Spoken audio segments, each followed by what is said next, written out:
J'espère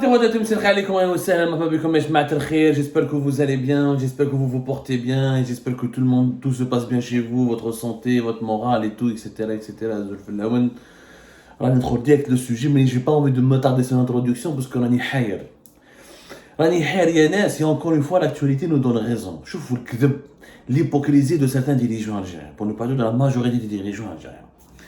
Le PDG de Sonatrach, encore lui toujours, Wallah, c'est un personnage, il a tout fait Hakka, je vous assure.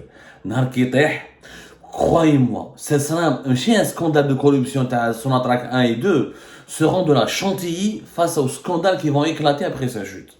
راح يهدم الشركة, راح يخلي البلاد, il va laisser un cratère.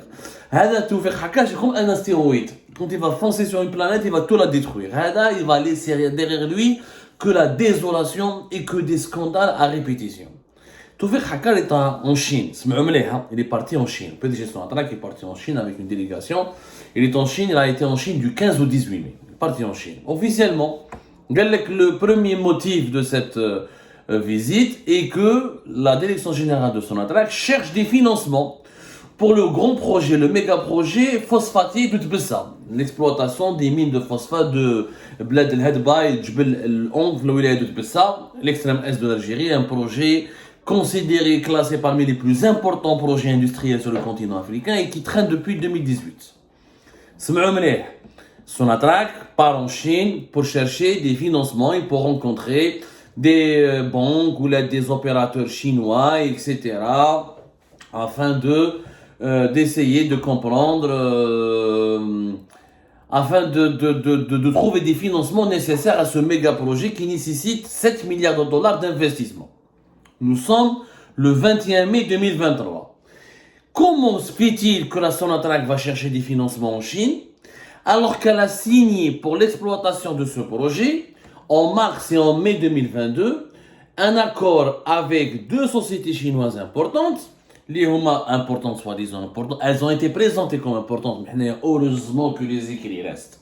Heureusement que nos écrits sont là, et heureusement que le web il a une mémoire, et heureusement qu'il y a des vidéos sur YouTube et sur Facebook qui témoigneront pour les générations futures du mensonge que nous avions démantelé, de tous les mensonges que nous avions démasqués et démantelés dans cette affaire qui est encore une fois l'un des plus grands scandales de mauvaise gouvernance et de corruption du pays qui a retardé le développement du pays.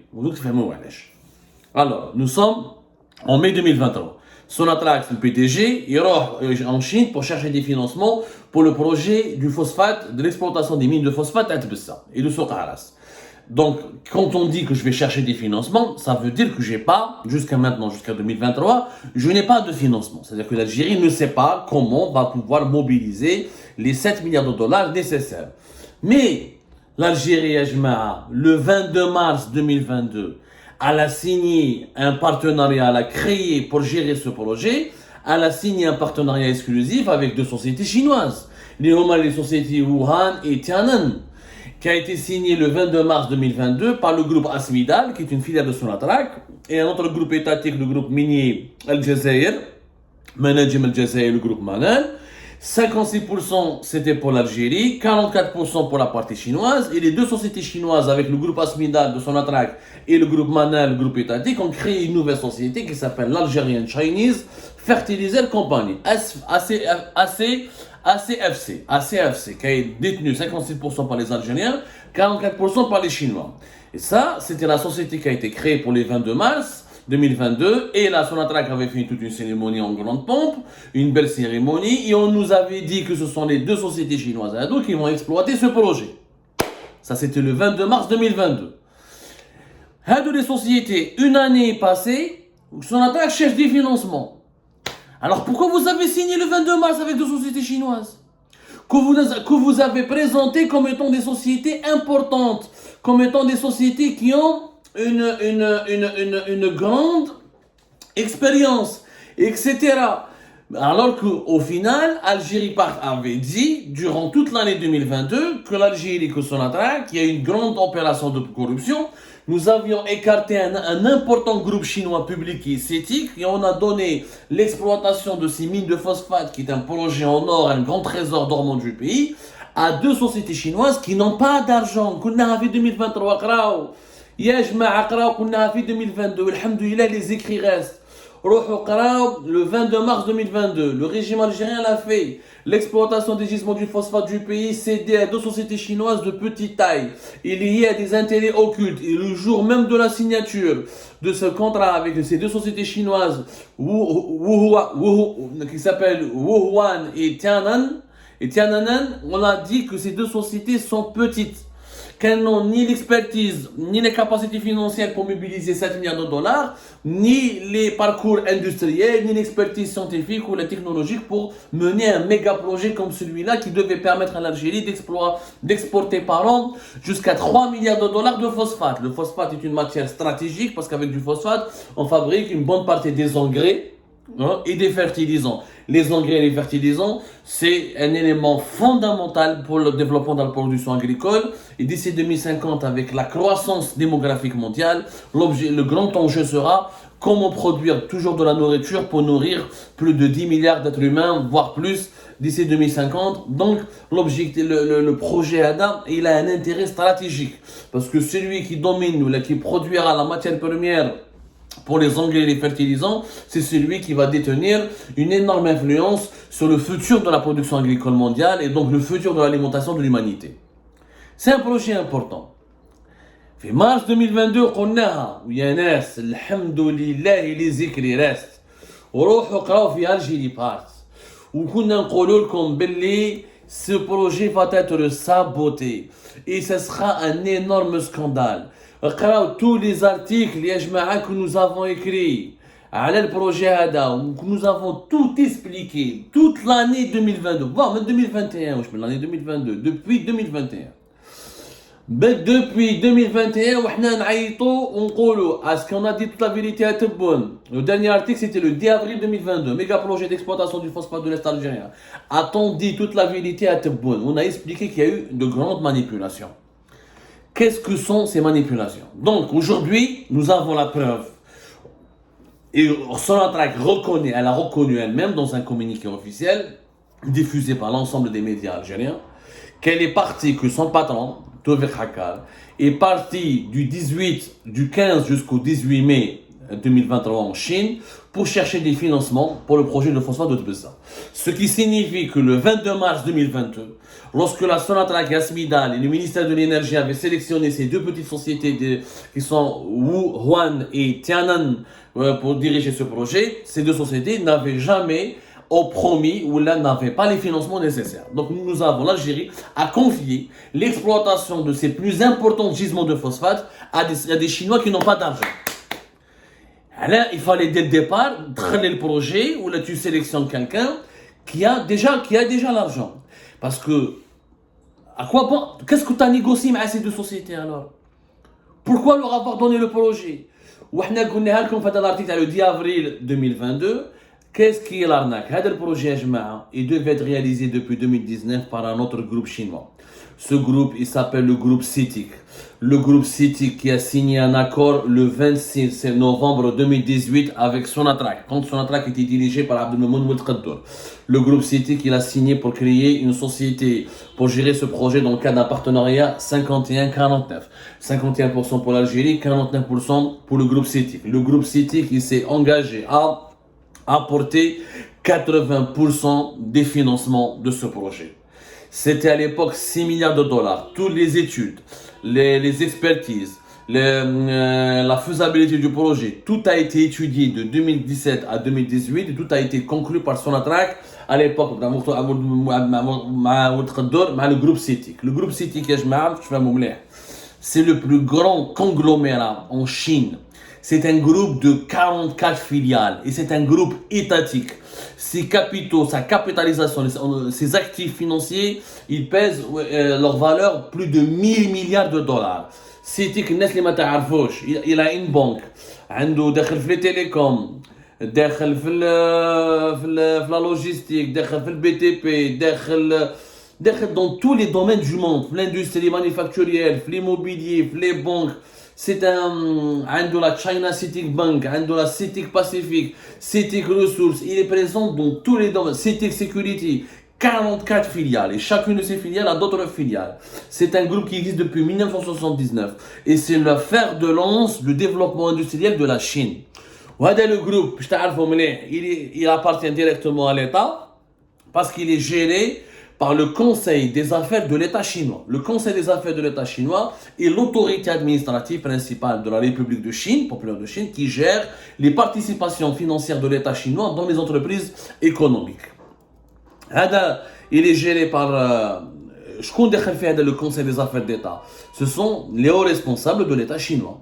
C'est par exemple le Premier ministre, le vice-premier ministre, les ministres. Il a un comité permanent composé du Premier ministre, les 4 vice-premiers ministres, 5 conseillers des affaires de l'État et le secrétaire général du Parti communiste chinois. Il est lié au Parti communiste chinois, il est lié à l'État chinois. C'est l'entité étatique la plus puissante au sein de l'économie chinoise. La plus puissante. CETIC, en 2018, depuis 2021-2022, a été exclue alors qu'elle avait un contrat national signé en bonne et due forme. Le 26 novembre 2018, vous pouvez voir les cérémonies de signature. Les Chinois ont 80%. S'il vous manque 20%, il y avait le fonds de développement, le fonds d'investissement de la Chine en Afrique. La Chine a créé un fonds d'investissement pour le continent africain et elle pouvait compléter, et CETIC qu'elle s'était engagée à faciliter les négociations de l'État algérien pour qu'elle puisse compléter les 20% de financement restants avec ce fonds d'investissement. Ou d'ailleurs, les représentants de ce fonds d'investissement africain chinois étaient bel et bien présents à Alger en 2018 lors de la signature de ce contrat avec CETIC. Le projet consistait donc à créer des usines et des installations industrielles et c'est de 1484 hectares. Membed exploiter les mines de Bled El Hedba dans le milieu de Bessa sur 2045 hectares. Il était prévu aussi d'installer des unités industrielles à Hadjar Soud Skikda et mobiliser 42 hectares pour créer des infrastructures logistiques pour le port de Annaba. Les Chinois ont fait, le groupe CETIC a fait une étude complète comment extraire le phosphate de Soukharas, le transformer fait Skikda, comment extraire le phosphate des mines de Tbessa, comment le transformer fait Skikda ou Soukharas, acheminer ensuite jusqu'au port de Annaba pour l'exporter. Et les Chinois allaient eux-mêmes acheter tous les engrais ou le phosphate transformé dont elle avait cruellement besoin parce que la Chine est l'un des plus grands producteurs d'engrais et de consommateurs d'engrais au monde.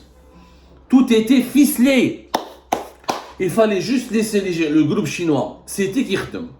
جاء افريل مارس 2021 العصابه جديده تاع نوفل الجيري تاع الجزائر جماعه في الرئاسه وحكينا اسمهم وعطينا اسمهم وقلنا شكون ومينيستير دو لينرجي tout est sur Algérie part.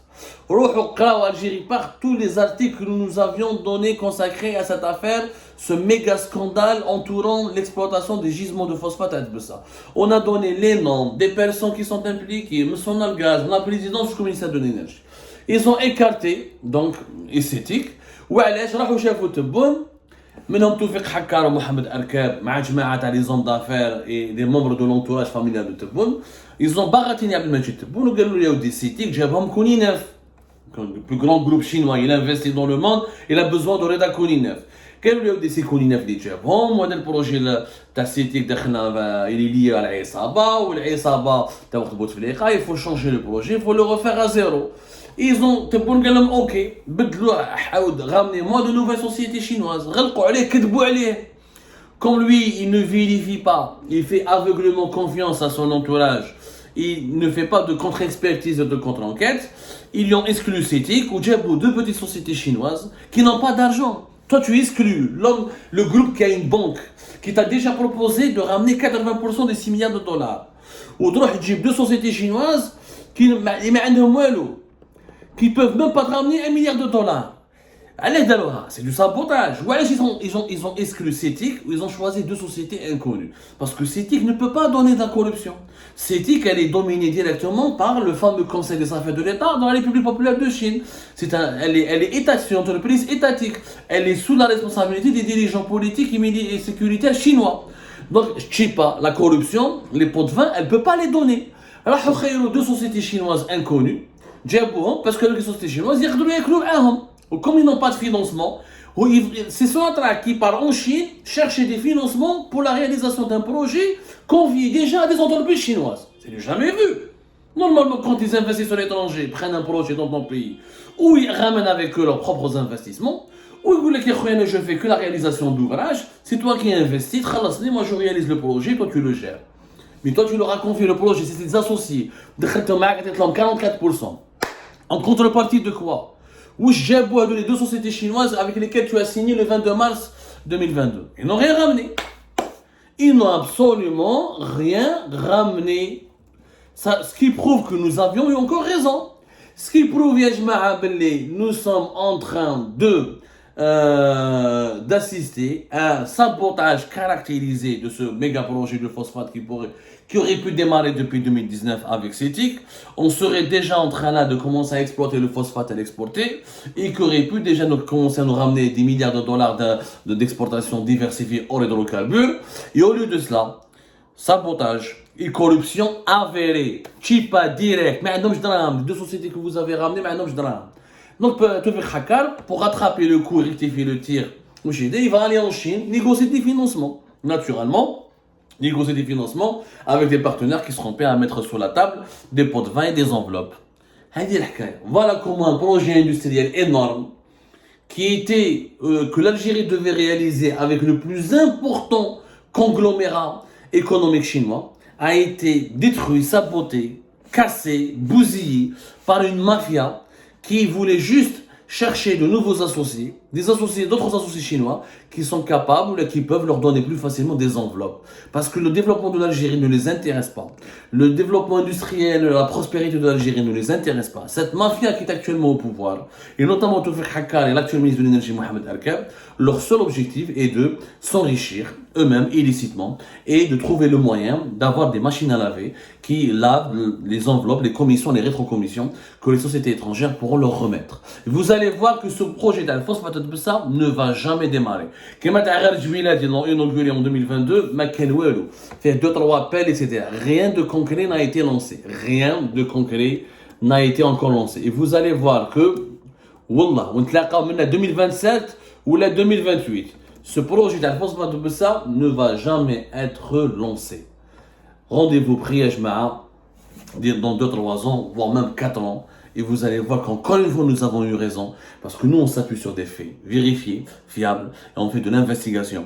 Et on ne parle pas en nos dimensions. On parle sous l'effet de la réflexion et des faits vérifiés encore une fois.